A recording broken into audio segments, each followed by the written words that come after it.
चलिए प्रसंग से बता दूं। वैशेषिक दर्शन में 5 प्रकार का अभाव बताया है। कितने प्रकार का? हाँ देखो, अभाव का मतलब वस्तु नहीं है, और वस्तु का न होना उसकी भी वैरायटी है, 5-5 है ना। अजीब बात, विचित्र बात। अभाव की भी 5 वैरायटी। एक अभाव ऐसा है जिसका नाम है अत्यंत अभाव। हाँ, क्या है? अत्यंत अभाव। अत्यंत अभाव उसे कहते हैं जिस वस्तु की तीनों कालों में सत्ता नहीं होती। 3 काल में कभी भी नहीं होगी वो चीज, उसका नाम है अत्यंत अभाव। उदाहरण, मनुष्य के सींग। मनुष्य के सींग देखे कभी आपने? गाय के देखे ना?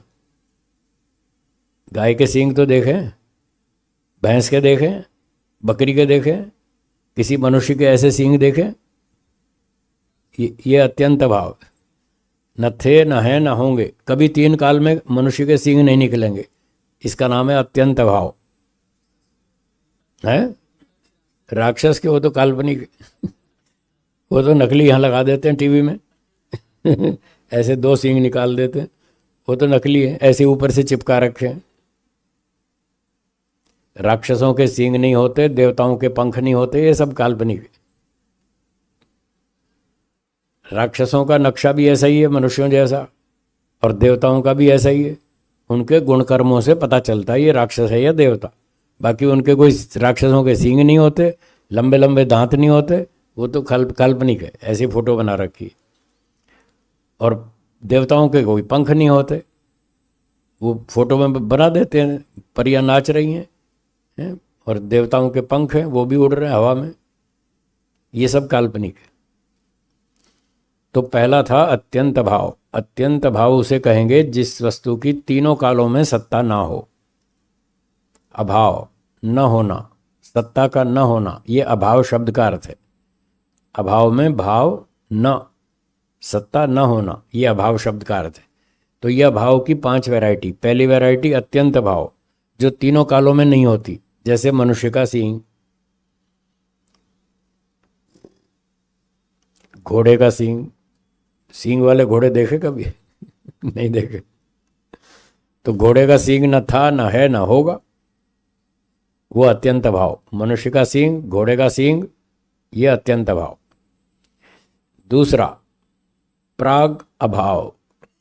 प्राग मूल शब्द है प्राक, लेकिन जब संधि करेंगे तो क के स्थान पे ग, वो क ख ग तीसरे वाला हो जाएगा संधि के कारण। तो इसको बोलेंगे प्राग अभाव। क्या बोलेंगे? प्राग अभाव। प्राग माने पहले। किसी वस्तु की उत्पत्ति से पहले उसका अभाव होता है। ये मकान जिसमें हम बैठे हैं, बिल्डिंग, आज से 50 साल पहले थी? नहीं थी ना, आज है। तो 20 साल 30 साल पहले जब भी बनी, 20 साल मान लो, वैसे अच्छी है, नई नई बिल्डिंग है, 20 साल मान लेते हैं। 20 साल पहले ये बिल्डिंग नहीं थी, तब इसका अभाव था। 20 साल पहले जब ये बनी, बन के तैयार हो गई, अब वो अभाव खत्म हो गया।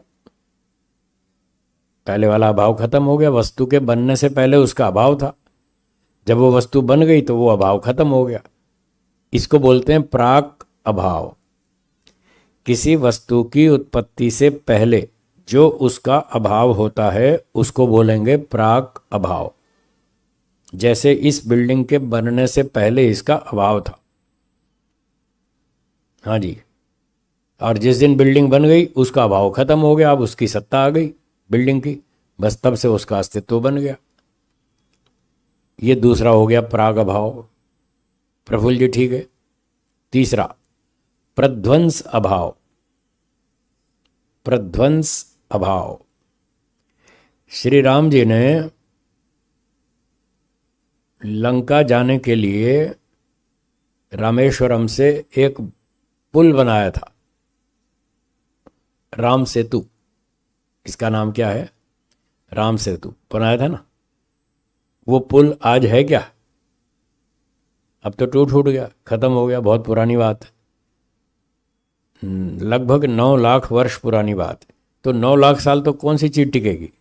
ये बिल्डिंग 100-150 साल टिकती है, फिर ये टूट जाती है, फिर दूसरी बनाते हैं। तो जब कोई वस्तु टूट जाती है, नष्ट हो जाती है, उसके नष्ट होने पर उसका अभाव उत्पन्न होता है। अब वो वस्तु नहीं रही। राम सेतु अब आजकल नहीं है, टूट गया, खत्म हो गया। और कितनी सारी बिल्डिंगें जो भूकंप में गिर जाती हैं, टूट जाती हैं, और कुछ पुरानी होकर वैसे गिर जाती हैं, टूट जाती हैं। कुछ पुरानी बिल्डिंग्स को इंजीनियर लोग तोड़ देते हैं जानबूझकर। ज़्यादा बड़ी बड़ी बिल्डिंग हो तो डायनामाइट लगा करके उड़ा देते हैं, उनको नष्ट कर देते हैं। तो जब वो वस्तुएं टूट फूट जाती हैं, नष्ट हो जाती हैं, तब नष्ट होने के बाद उनका अभाव हो जाता है।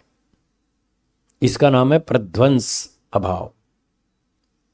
प्रध्वंस मतलब विनाश। किसी वस्तु के नाश होने पर जो उसका अभाव हो जाता है उसको प्रध्वंस अभाव कहते हैं। ये तीसरी वैरायटी अभाव की। हाँ, उसके बाद अभाव हो गया, बिल्डिंग पुरानी हो गई, टूट गई, अब उसका अभाव हो गया। आप घड़ा लाए खरीद के, 2 साल यूज़ किया, फिर एक दिन घड़ा पानी भर भर के रख दिया, वो जैसे ही रखा तो जोर से टकराया ज़मीन पे, टूट गया। घिस गया था, कमज़ोर हो गया था, तो रखते ही टूट गया। जब घड़ा टूट गया तो घड़े का अभाव हो गया। इसका नाम है प्रध्वंस अभाव। ठीक है, कितनी वैरायटी हो गई? पहली कौन सी? अत्यंत अभाव। दूसरी प्राग अभाव। तीसरी प्रध्वंस अभाव। चौथी अन्यो अन्य अभाव। अन्यो अन्य अभाव। हाँ, चौथी कौन सी? अन्यो अन्य अभाव। दो वस्तुएं हैं, दो वस्तुओं में, एक वस्तु में दूसरी का भाव और दूसरी में पहली का भाव, इसको अन्य अन्य भाव कहते हैं। जैसे उदाहरण, एक घोड़ा है। क्या है? घोड़ा। घोड़े के अंदर गाय है क्या? नहीं है ना। घोड़े में गऊ का भाव और एक दूसरी गऊ है, उसमें घोड़े का भाव है। गऊ में घोड़े का भाव, घोड़े में गऊ का भाव, इसको अन्य अन्य भाव कहते हैं। एक वस्तु में दूसरी वस्तु का अभाव, ये एक चौथी वैरायटी है अभाव की। एक चालाक व्यक्ति ने क्या कहा? दुनिया में हर चीज का अभाव है। ये चालाक लोग, पूर्व पक्षी लोग, ऐसे उल्टी सीधी बातें करते रहते हैं। तो उसने कहा कि संसार में हर वस्तु का अभाव है। तो दूसरे व्यक्ति ने पूछा कैसे, बताओ। उसने कहा देखो, घोड़े में गाय नहीं है और गाय में घोड़ा नहीं है, दोनों ही नहीं है। जब दोनों ही नहीं है तो कुछ भी नहीं है, हर चीज का अभाव है। कैसे चालाकी करते हैं लोग। घोड़े में गाय का भाव, गाय में घोड़े का भाव, तो दोनों का भाव। तो सिद्धांती तो, न्याय दर्शन वाला तो चतुर होता है, पकड़ लेता है, बुद्धिमान होता है। उसने पकड़ लिया। उसने कहा गाय में घोड़े का भाव ठीक है, घोड़े में गाय का भाव ठीक है, पर घोड़े में घोड़े का भाव तो है, घोड़े में घोड़े की सत्ता तो है ना। अब बोलो कहाँ जाएगा बच के। फंस गया बेचारा। तो उसने कहा ये अन्योन्य अभाव है, अत्यंत अभाव नहीं है संसार में। वो उसने कहा हर चीज का अभाव है। अरे कैसे अभाव है भाई, ये दिख तो रहा है, हर चीज दिख तो रही है, फिर अभाव कैसे हो गया? घोड़े में गाय का अभाव है, ये ठीक है, गाय में घोड़े का अभाव है, ये भी ठीक है, पर गाय में गाय का तो अभाव नहीं है ना। गाय के अंदर गाय की सत्ता तो है, और घोड़े में घोड़े की है, तो हर चीज की सत्ता है। और आंख से दिख तो रही है, हर चीज दिख तो रही है। ये टेबल है, ये कुर्सी है, ये आदमी है, ये एसी लगा है, ये पंखा लगा है, ये सब कुछ दिख तो रहा है, फिर क्यों कहते हैं भाव है? जब प्रत्यक्ष प्रमाण से दिख रहा है, हर वस्तु अपनी जगह ठीक ठाक सुरक्षित है, व्यवस्थित है, तो हर चीज दिख तो रही है, फिर अभाव कैसे हुआ? ऐसी चालाकी मत करो, नहीं चलेगी। न्याय दर्शन वाले चतुर लोग होते हैं, बुद्धिमान होते हैं, सब पकड़ लेते हैं, सारी गड़बड़ पकड़ लेते हैं वो। तो कुल मिलाकर 54 प्रकार के घोटाले बता रखे हैं न्याय दर्शन में। चालाकियां, झूठ, छल, कपट, हेरा फेरी, वो सारी न्याय दर्शन में विस्तार से बता रखी। तो जो न्याय दर्शन में कुशल होता है, न्याय विद्या में एक्सपर्ट होता है, वो पकड़ लेता है कि तुम यहाँ गलत कर रहे हो, यहाँ झूठ बोल रहे हो, यहाँ घोटाला करते हो, यहाँ चालाकी करते हो, ये उत्तर तुम्हारा ठीक नहीं है, वो पकड़ लेता है। तो ये कौन सा अभाव था? अन्योन्य भाव। इसका नंबर 4। एक और अभाव, ये क्लियर हो गया। एक पांचवा अभाव है जिसको बोलते हैं संसर्ग अभाव। पांचवा कौन सा? संसर्ग अभाव।